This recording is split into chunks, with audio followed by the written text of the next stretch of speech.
everyone, my name is Dr. Sarah Carlson, and I'm excited to talk to you today about the importance of stress reduction and how that can help your family.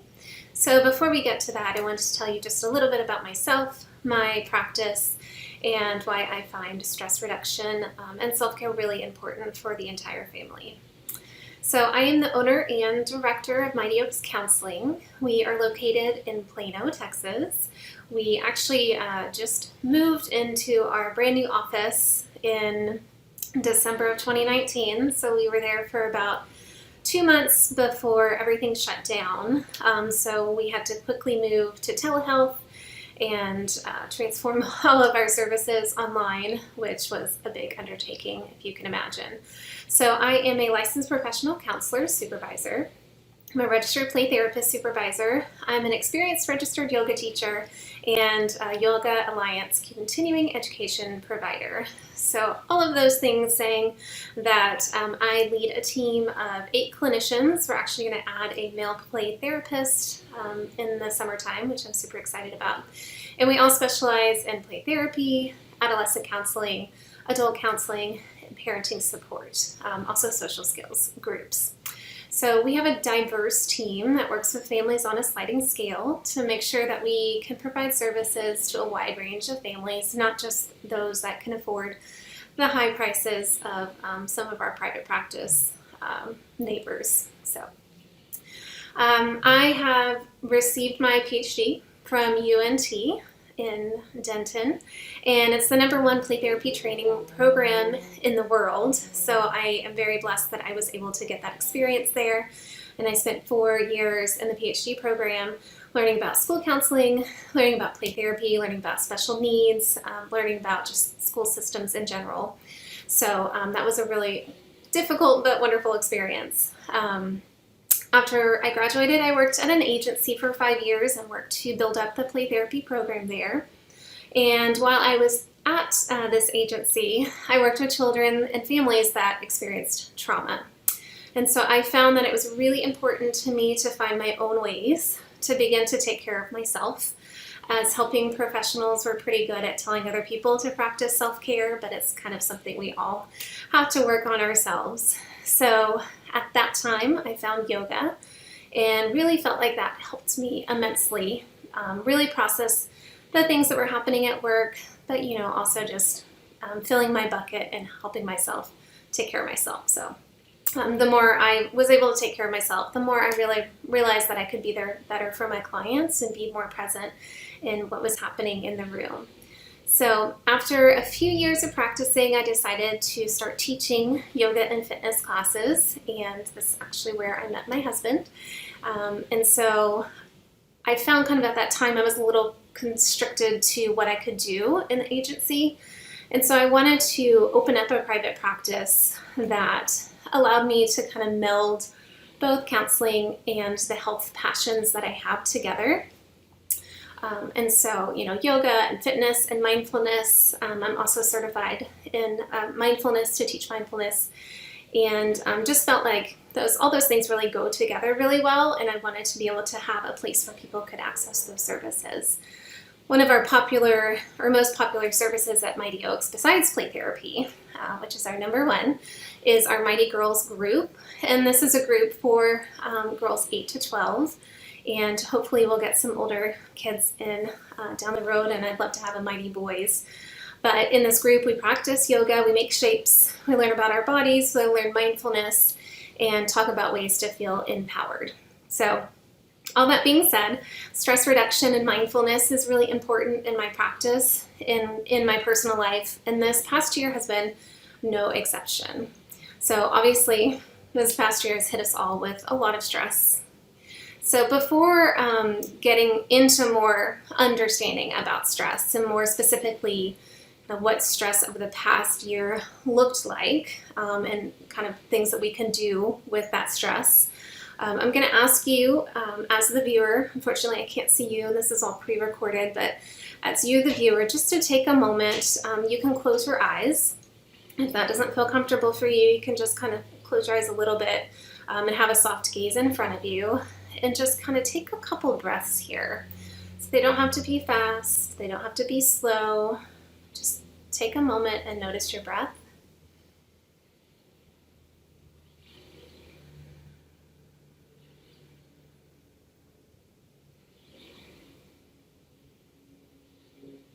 Just take a couple more here, and if your mind starts to wander, that's okay. That's what minds do. Sometimes it's very hard for us to just slow down and breathe.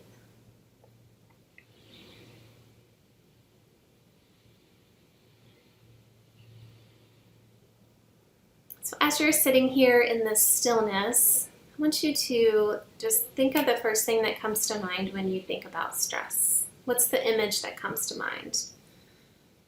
Is it a certain cartoon, like the Kathy cartoon of previous times where she was always stressed out pulling her hair?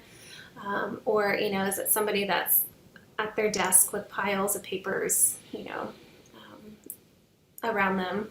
It may look different now because our stress is different right now than it has been in the past. I don't know if y'all have seen the gif of the little cat that's on the computer that's typing really fast. I think that's kind of what I think of when I think of stress. So it may look different for you, and it may look different for me. And just maybe another breath or two here. And then you can open your eyes, or if they were just slightly gazed in front of you, open them up. And so we all have a different image of stress, and how stress impacts us is also different. I think one thing that's been on my mind that this last year, while we were forced to, change our daily lives, just the reconsideration of what work looks like, what school looks like, what stress looks like. I think, we also kind of have this toxic positivity of wanting to, find the silver lining in everything, especially right now. And so that's not my intention at all. But I do think that I have learned that I don't have to be so busy. I don't have to be doing all the things and be at work every day and going to this place and this place. That I've kind of learned that it's actually okay to just slow down a little bit, which as a type A person, that's a little hard for me to do. I'm not sure if anybody identifies with that or not, but overworking is glamorized in our country. Even in school, AP classes and, classes where you're pushing yourself. The early bird gets the worm. No matter how hard you work, somebody else is always going to work harder. So you just have to keep pushing. Even in the fitness world, you hear harder, faster, stronger is better. But, if we're constantly living in this state of stress or pushing ourselves or trying to be the best without that self-care component, it takes a toll on our minds and our bodies, our hearts, our souls, all of those things. So, my intention for today is to kind of talk more about stress and then what are some things that we can do to just nurture ourselves and give back to ourselves. So I do think stress has become a buzzword, just like self-care in the counseling world. What is stress? We talked about the image of what we think of when we think of stress, but it's a feeling of emotional or physical tension.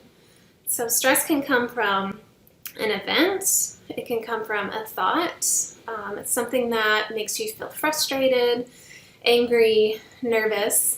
Stress is your body's reaction to a challenge or demand, and we'll talk about our body's reaction a little bit later. So in short bursts, stress can be positive, right?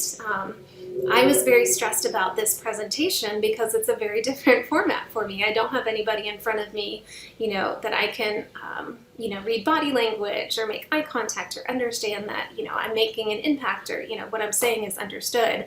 So, the stress of getting this done helped me get motivated and, pushed me to make sure that I did a good job here.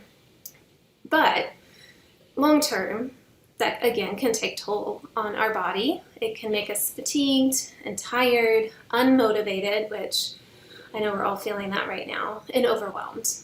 So we've all been living in a state of stress for the past year, I guess over a year now, right? Because we're in April. So I know that for myself, stress has manifested itself physically and mentally, emotionally too. I guess I should put that in there as well, right? I know I'm not alone in my experience with that. So as I mentioned, I moved into this beautiful new office. We spent so much money on it, redoing the floors. I went from one room at a previous space to 5 rooms. I was so excited to be in this space. And then within, a week of kind of finding out what was happening around us, I had to transition the entire counseling practice online, my team, just making sure, we're preparing everybody. And during this time, I was also, writing blogs and putting yoga content out there, just trying to do all of this to try and make sure that I could support, my clients, my families, just the community as a whole. My husband even quit his job at that time to make sure that we could keep Mighty Oaks open. So just even in a week's time, we were kind of living in this, we were living in this state of hyper arousal of like, what is going to happen, right? I know we all felt that. So many days, like at the end of the day, I would just be exhausted. My husband was so great that in between my clients, I'd come out and he'd have snacks for me, which was really great. But then I kind of learned that, that was not helping my body because I wasn't moving as much. So I was trying to nourish kind of in ways that was just immediate as opposed to thinking long term, which, of course was really sweet. But I still kind of find that if I'm home on sessions a lot during the day, in between I'm kind of looking for that snack because I was conditioned to that a little bit. But by the end of the day, my muscles were very fatigued, my leg muscles especially, because I felt like I was holding tension for everybody I was talking to. This Zoom, who else wishes that they had, put stock in Zoom last year? Zoom was new to me, telehealth was new to me, the sensory input of being on the computer, trying to hear, trying to see, and just the screen in general, it's just a lot for us to take in, so I was really dizzy. We would eat dinner at like 5:30 because, we're just exhausted. So it took a lot on me, physically and all the other things. So I know that a lot of people, other people felt this too. And then we started seeing, articles about Zoom fatigue and what that does for adults. What does it do for children? I feel like the spring felt a little bit more manageable because school wasn't as rigorous as it was in the fall, but there's still a lot going on of what, the uncertainty.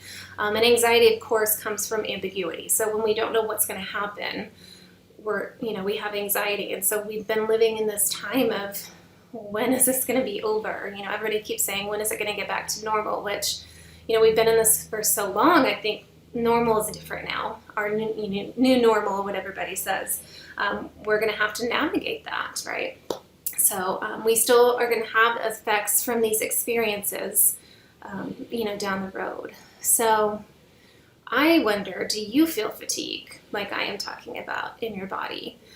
Do you still feel it? Is it something that you notice with your children if they are on the computer? I think our bodies just kind of get overwhelmed with all this sensory input that we get from our computer. So sometimes it's good to just kind of stop and think, how am I doing physically? How am I doing mentally? How am I doing emotionally? And trying to do this without any judgment, but just awareness. Okay, today I am here, right? And so, bringing that more awareness into the different areas of our life that we might feel, more fatigued or more energetic too. Some people really enjoy being at home and working from home, or like having this modified work schedule, or, I think we've learned a lot that people don't actually have to go into the office all the time. But just kind of understanding, where you are each day is really helpful. So signs of heightened stress really can look different for everybody. But here are a few thoughts, and this can really apply to your young children, your teens, and yourself. So thinking, right now, let's just take today, for example. Do you feel like you're sleeping too much, or do you feel like you're sleeping too little? Do you feel like you're eating too much, or do you feel like you're eating too little? Do you sound disinterested in everything and just don't want to make any decisions? Are you spaced out a lot or having a hard time focusing? I think even for our kids that are not online, that are back in school, everybody's dealing with this lack of motivation, that we're just tired. We're ready for summer. We need a break. It's a lot. Let's not even bring in the fact that, the STAR test and what happened, with that all malfunctioning. But are we rambling a lot, maybe like I am, or not talking at all? Are we losing track of time? Are we forgetting things? Do we make cynical comments often about ourselves? Do we put ourselves down more than maybe we were in the past? Are we pushing people away? Our teenager friends, probably are doing this. Are you rubbing your eyes a lot, your head a lot? I mean, we notice this a lot in babies, but are we also doing this? Are we avoiding certain situations because we just don't have the tolerance to deal with that? So just kind of take a moment of those things that I said and kind of evaluate where you are at this time. Again, not with any judgment, but having the awareness of where I am today is going to be helpful to know what kind of self-care and tools that I need.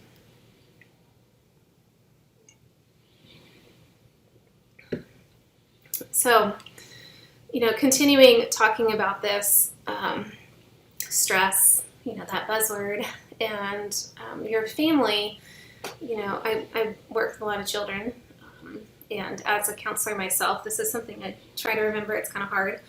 But, what they say on the airplane, you have to put your oxygen mask on first before somebody next to you. And I think, we can set ourselves up sometimes to not be successful when we have our own self-care.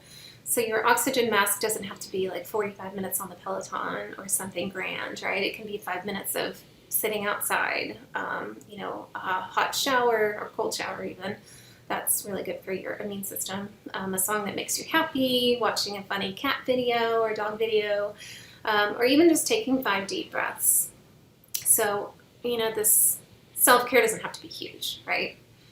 So, kind of figuring out what works for you. I know personally the sun is great for me. And so something that has helped when I am at home and I am working at home is I'll have lunch outside. And that's something that, when the weather is really nice, kind of fills my bucket as well. And I do use that phrase, fill your bucket, because there is, I'm pretty sure you can see it behind me, but I have a bucket on my, back here. But there we go. That says just how to fill your bucket, because it's based on there's a adult book, but there's a children's book as well. And, what are the things that we can do to put water back in our bucket? Because there's so many things around us that can take the water out. And so, small things. So I think I have like ice cream and going for a walk and laughing and playing with my animals and things like that. So just finding what works for your family. So how can stress affect your family? The New York Times had a pretty good article that came out with organizations from like 0 to 3, the American Psychological Association, the American Academy of Pediatrics, to help us understand kind of what stress looks like at different ages.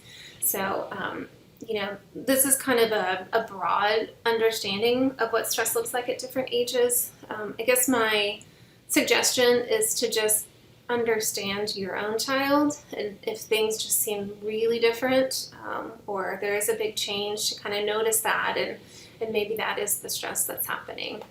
So for young children, if their routine has been disrupted, that can cause a lot of stress, right? Especially for our littles.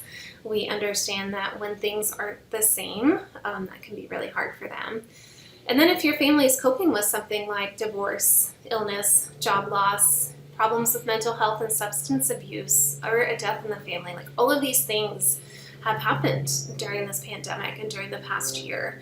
And that's something that, of course, children don't have any control over. And especially for our little ones, they're very egocentric. And so they think when things that have happened around them often can be their fault. And so they can take on that stress as well. So, thinking about your younger kids and stress, it's totally normal for, a regression to happen. So if maybe your child is fully potty trained, you might notice more bathroom accidents. There might be like baby talk coming back, things that you've seen them accomplish kind of start to, trickle back a little bit. And that's just an indication of stress. Again, it's not that you're doing anything wrong. We are all just collectively dealing with more stress, as families. So another thing to think about for our preschool-aged children is that they might start to ruminate more on like stories of monsters or dangerous creatures or having a hard time sleeping or staying asleep. Some preschoolers might be a little more angry if things are disrupted, like their play dates or, preschool, or they even might be anxious and sad in their everyday play just because, things are different. And, that we're, as humans, we're social beings, and that's what we need to survive. And a lot of us have been isolated. And so that lack of connection is really difficult. I'm a big hugger. That's my love language. And so it's been hard for me to not have that physical connection with people too. I say my husband is just wonderful, but he read somewhere that I think it's like 14 to 16 seconds of a hug releases endorphins. And so when I'd come out of sessions sometimes and he could tell I was just really tired, he would just give me a really big hug, and that gave me, the boost that I needed. So kind of understanding, your child's love language, whether they need quality time or touch or, other things to help them cope. So, I guess also eating, and that kind of goes across the board, that can change too. But keep in mind, it's normal for kids to regress at different points in their development, or, to eat a lot one day and not the next. Every child becomes a little upset when they're hungry or tired. But if you notice these more intense behaviors and they make you concerned, like lengthier, more frequent tantrums, or, really struggling going to sleep or staying asleep, it's okay to ask for help, right? We are here as trained professionals to help with this, and that's okay. So how older kids deal with stress, elementary, middle, and a little bit older, those high school kids, like 43% of 13 to 17-year-olds have said that their stress levels have increased over the past year. That's a lot. That's almost half. I would probably say that it's more too. But, our older kids might pull away a little bit more. They might be a little more irritable or try to control as much as they can, everybody around them, because that is, kids have control over what they eat, what they say, how they go to the bathroom. And so when we're feeling out of control or like things are happening that we can't, be in charge of, we try to take it out on others and be in control of others. So that can look, physical, or it can look, verbal, or something else like that. So, kids also may cry, sleep too much, sleep too little, eat more or less than usual. And like I said, the trouble concentrating is something that everybody is experiencing. And also some physical symptoms, of headaches, stomach aches, muscle tension. If kids are on the screen or not, like even in school, they might have these somatic representations of their stress in their body. So, negative self-talk is another sign of stress in both young children and teens and adults, us too, right?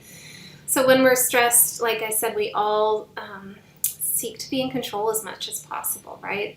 If we don't feel like we're handling things well, or we notice other people seem to have it all together, we all know, like social media, it seems like everybody else is, has it all together and is not struggling, we can start to say negative things to ourselves, like something's wrong with me. Why can't I have that? Or why don't I have it together? Why do I have anxiety? Why am I stressed about this? And somebody once said, don't compare your blooper reel to somebody's snapshot, which I thought was really great because, our teens as well, who are on social media and TikTok and, Instagram and all these other things, they are just looking at like pictures in time. And so it's really easy to compare, the things that are not great or that we struggle with to those things that, it seems like other people are succeeding at. So when we're stressed, we can't focus, right? And so that's where negative talk can also come in. So like even, doing homework, if it's hard to focus for homework, we can start to internalize that something's wrong with us, right? So just trying to, encourage your kids that it's okay to not be able to do all the things right now. Something I really like is the Big Life Journal. If you haven't seen that before, they have it different ages, so younger kids and older kids, and it's just a journal, but inside it has, the focus is having a growth mindset. So a fixed mindset is, nothing's going to change, I can't do it right, I'm no good. Where a growth mindset is, I can't do it yet, or I can still learn, or I'm going to try my best, right? So the Big Life Journal is just great. I recommend it to everybody. I've even gotten it for family members. One of the pages says like, I'm a superhero and here are my superhero gifts. And then you fill in, the things that make you special and unique and super. You can also sign up for their mailing list and you'll get like a little worksheet at the end of the week for free. And then they also have a podcast, which is really great. And so the podcast of the week will go with their little worksheet that they sent out. So I always recommend that. I think that's a really great thing to help with those of us that are experiencing negative self-talk. I will say we have seen a rise in negative self-talk, self-harm, suicide ideation this past year, especially in our teens. So I don't say this to scare parents or caregivers, but to be aware that our kids are under more stress and social isolation, and things are different. So even if they're going to school, things are different. We're still socially isolated. We're wearing masks. We can't like do things in a group together. We have to be separated. A lot of things like prom or, other special events that would happen at school didn't happen. I teach at UNT, and a lot of my students, they're master's students, they're about to graduate, and they're experiencing grief because they're saying, I'm not even going to be able to say goodbye to some of the people that I've been in this program with. So, I think acknowledging the grief and trying to help your teens not be as isolated as possible. I think we have seen, sadly, some more things in the news recently. There was the family in Allen where the two brothers completed suicide and thought that would be too much for their family. And so they murdered the rest of their family so they didn't have to deal with, their suicide. And so, it's so heartbreaking to know that they're in this place that they feel like that's the only option. Not everybody is going to be in that place, right? I know we see it in the news, it's not as common, but something to just be aware of. If you do see a big change in behavior or how your child talks about themselves, again, it's okay to ask for help, right?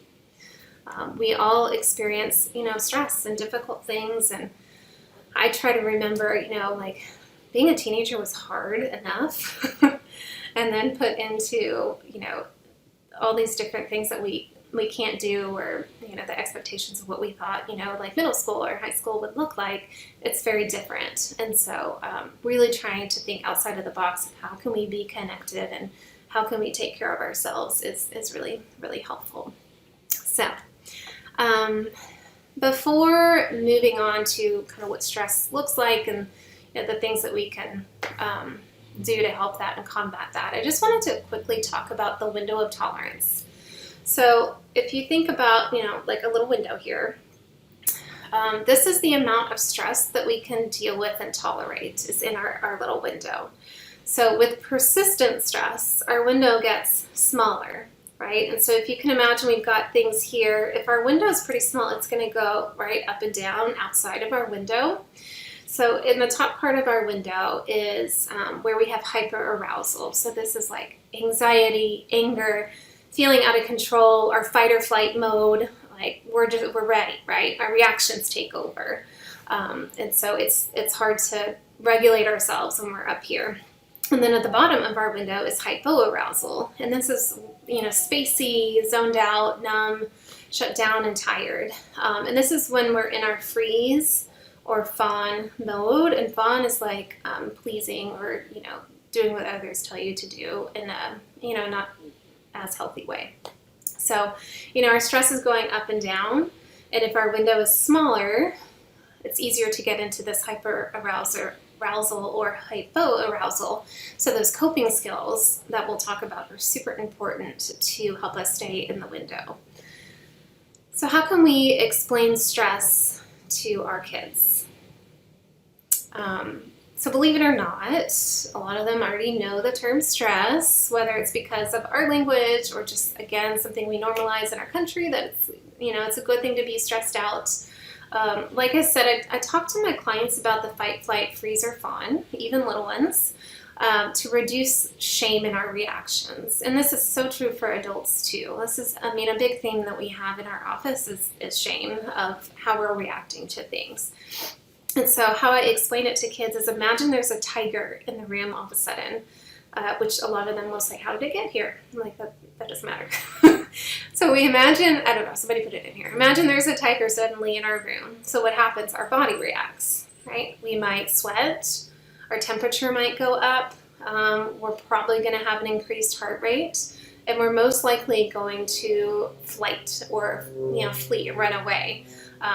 But depending on kind of where we are in our window of tolerance, other people might freeze, right? So this is based on polyvagal theory. And just, again, reducing shame. It's okay to have these reactions because our body is trying to keep us safe. If we didn't have these reactions, we wouldn't know we're in danger. And so I think, that is helpful to know just over this past year that our bodies, and parents and adults too, our bodies have been just trying to keep us safe. So it's okay that we gained a little extra weight or, indulged a little bit too much because we were just trying to cope and make it through, right? And this is COVID is something we can't see, which sometimes can make it even harder to tolerate. It's invisible, right? But this is a persistent stress or threat that we have that makes it harder for us to stay, in our window. So, we just need to remember to try and tell ourselves that we're safe and practice the coping skills we'll talk about in just a little bit. Another thing that you can talk about, and you might see this with, your kiddos do this other places, but it's called, flipping your lid. It's the hand-brain model. And Bruce Perry, who is an amazing researcher, child psychiatrist, does a lot of research on the brain.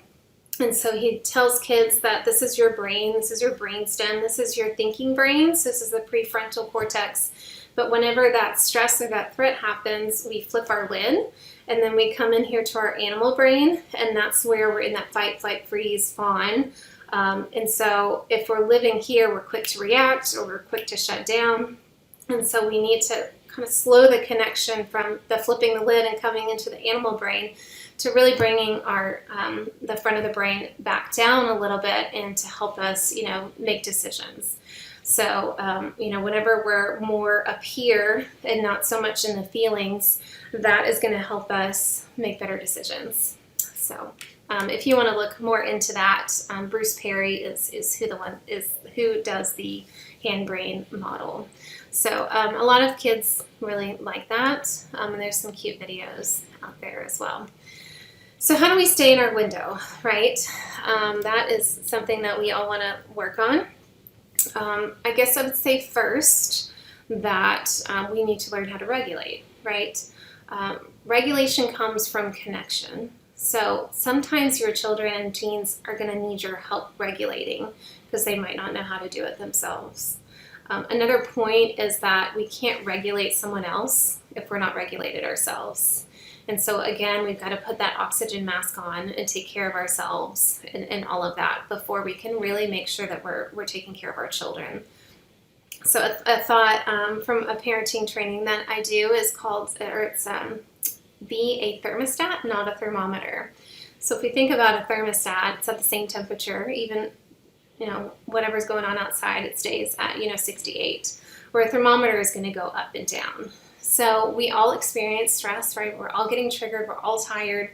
So it's important to, make sure that we're keeping all of our feelings in check. And I'm not saying don't show them, because that's also really helpful for your kids to see, but to try and be at an even temperature as much as possible when they are, in these especially hyper arousal kind of periods. So some things that we can do to help with that, right? When parents are stressed and worried, kids become stressed and worried. So just kind of going back to that thought that, it's helpful to share your feelings when you're calm. I was really angry before. Sometimes it's more important what we do after what we did. So we're all going to be human and blow up and get angry and scream and all of this, right? We can go back and say, hey, I was feeling angry. I'm stressed. I'm overwhelmed. What helps me is X, Y, and Z. I wonder if we could do that together. So you're modeling communication for your kids and modeling vulnerability, right?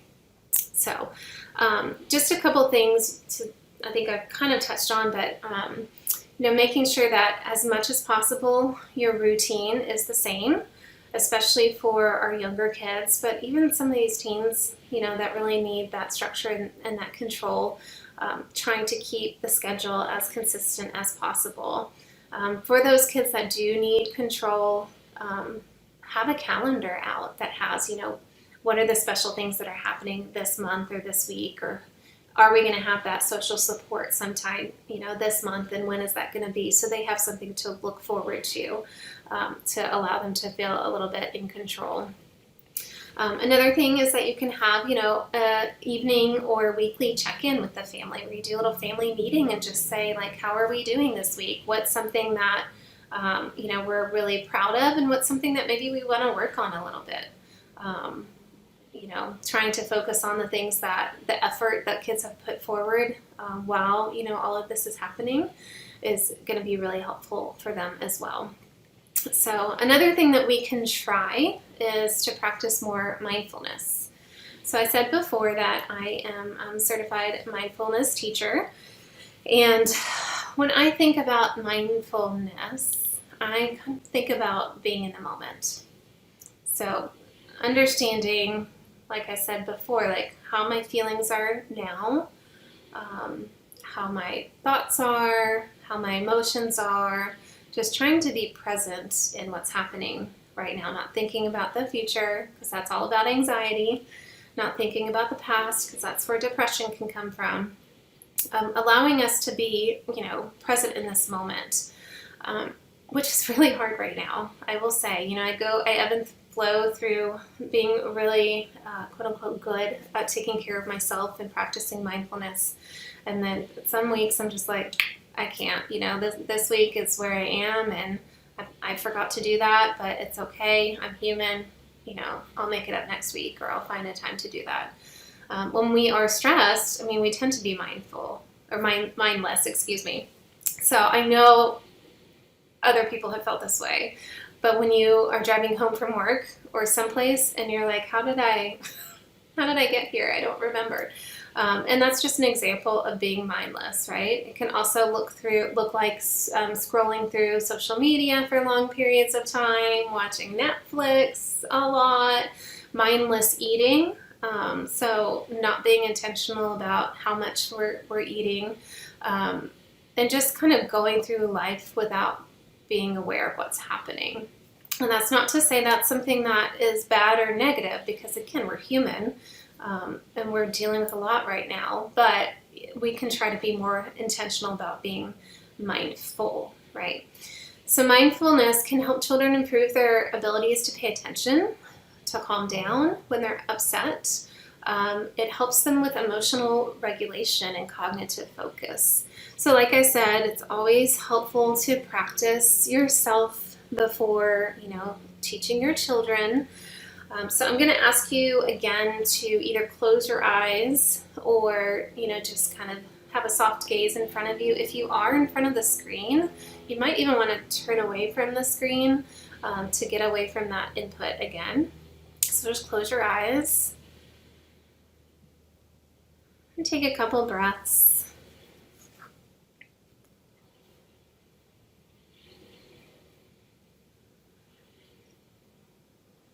Notice any noises around you.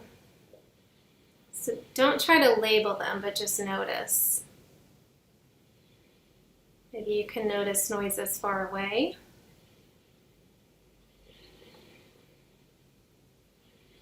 Maybe you notice noises close, or maybe in your room, right? If you're at home and your kids are around, you probably hear them. That's okay. Again, if your mind wanders, that's okay. It's what minds do. Just notice what it is like to use your ears and to hear.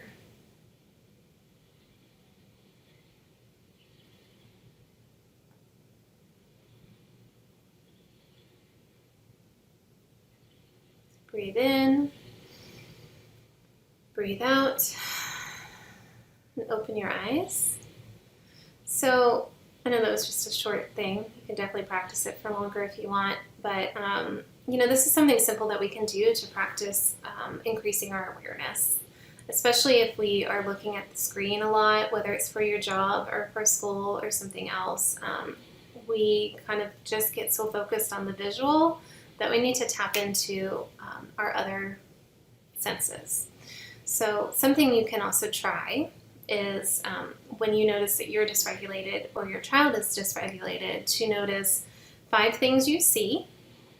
So just looking around the room and, a lamp, bell, computer, water bottle, Kleenex, right? 4 things you can touch, 3 things you can hear, which we just did that, 2 things you can smell, and 1 thing you can taste. Now, sometimes we don't have to do all of these. Sometimes that 5 and 4 is enough. But tapping into those other senses is really helpful. Again, like if you're looking at the screen a lot, that's a lot. I actually keep, I have a little eucalyptus oil, and I keep this by my desk. So if I'm feeling dysregulated, I'll just smell it, and I really like that smell. It smells like a salon, but it helps me just feel good. Mindful eating is something that's also helpful. I know when we're all really rushed that we tend to kind of be mindless in how we eat. We've got our phone, we've got the TV on, everybody's running around screaming, but trying to just slow down and notice our food and kind of all the different senses that go with that. If you head over to our Mighty Oaks Counseling YouTube page, we've got a lot of these mindful activities on there, and our mindful eating is one that's kind of fun. It's really just like taking a piece of popcorn and, noticing what it feels like, noticing what it sounds like, what it smells. We always say don't play with your food, but it's a fun activity to kind of help you just slow down a little bit and see what you discover. Another way to be mindful is, going for a walk and noticing, what do you notice on your walk? Do you notice trees that are different, or animals? This time of the year is great because, all the little baby animals are coming out. And so just practice noticing more and see what that does for you. Another way to be mindful is to practice gratitude. It really is a way to help teach our children, to appreciate the abundance that we have, even in a time that we feel separated or isolated, or that we can't do all the things that we normally would do, right? Like focusing on what we have. Maybe it's at dinner we talk about something that we feel grateful for. Another nice thing is you can do like a mindful or a gratitude jar where you can write things down and put them in there.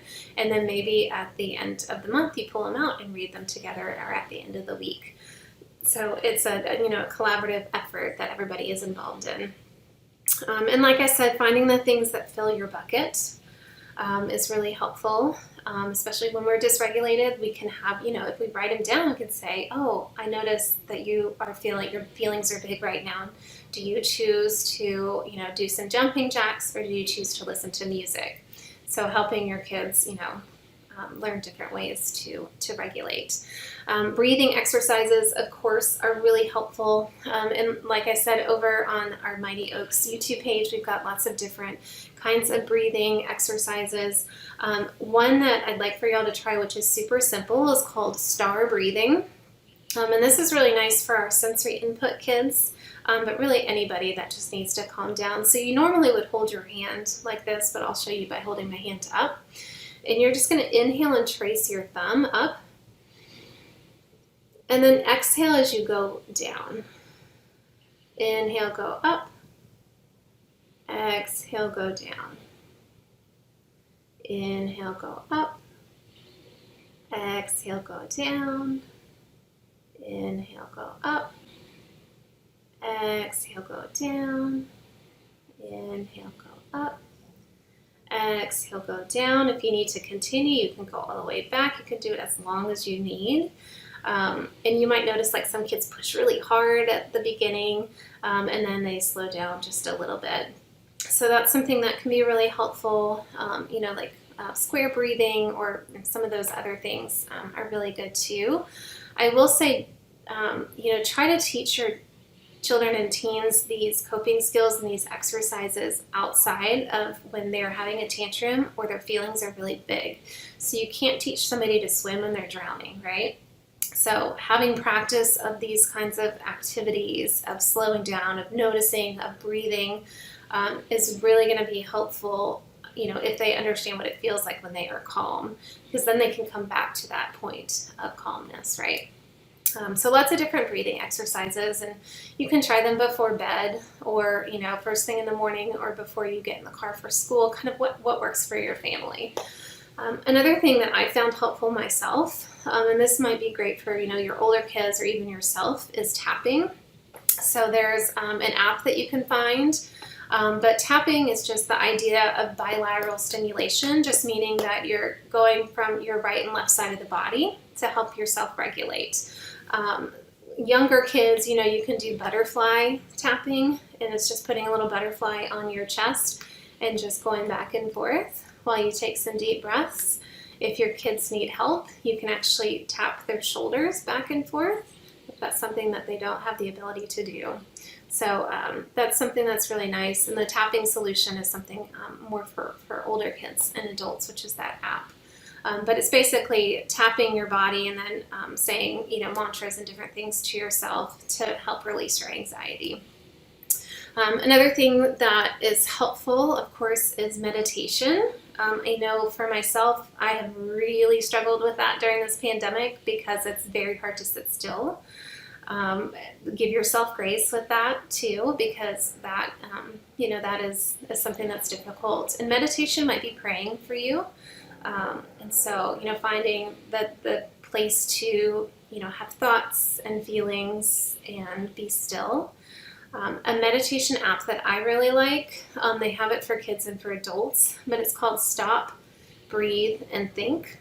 So for kids, and they might have changed the title now to My Life, but for kids and adults, you pick, it says how are you doing physically, how are you doing mentally, and then you pick 5 different feelings. For our younger kids, they can pick emojis, and then it bases a meditation on how you're feeling that day, and it's just really great. And then you'll check in afterwards. And for the younger ones, it's like 5 minutes, 3 minutes, where it's like a little cartoon of a doggy in a boat in a storm, or froggy jumps, or other things that, again, just bringing that awareness into our thoughts, feelings, behaviors, emotions, all of that kind of stuff.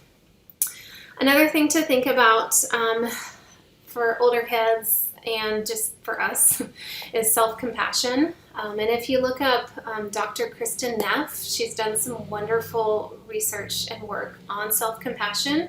She does a lot of work for healthcare workers and counselors, but she also does a lot of work just in general. And I believe her website is self-compassion or self-compassion.org. So yeah, I mean, I just to acknowledge that this year's been tough for everyone. You know, it's unprecedented. We hear this all the time, right? It's an unprecedented time. We're ready to get to our new normal and all of that, where I just encourage you to be more mindful and focused on, how are you doing today? How's your family doing today? And how can you incorporate self-care and movement and breathing and walks and sunshine and all of that kind of stuff to let that stress go and to nourish and fill your bucket, like I keep saying.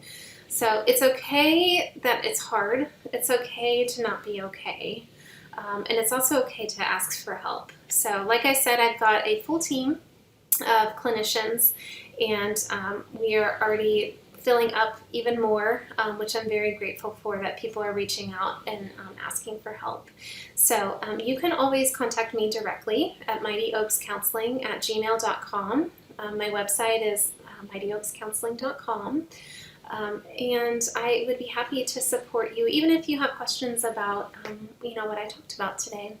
So thank you so much for this gift and this ability to talk to you and taking the time to listen about the stress of this past year. Hopefully you feel validated and normalize that we're all in this, we're all feeling it, right?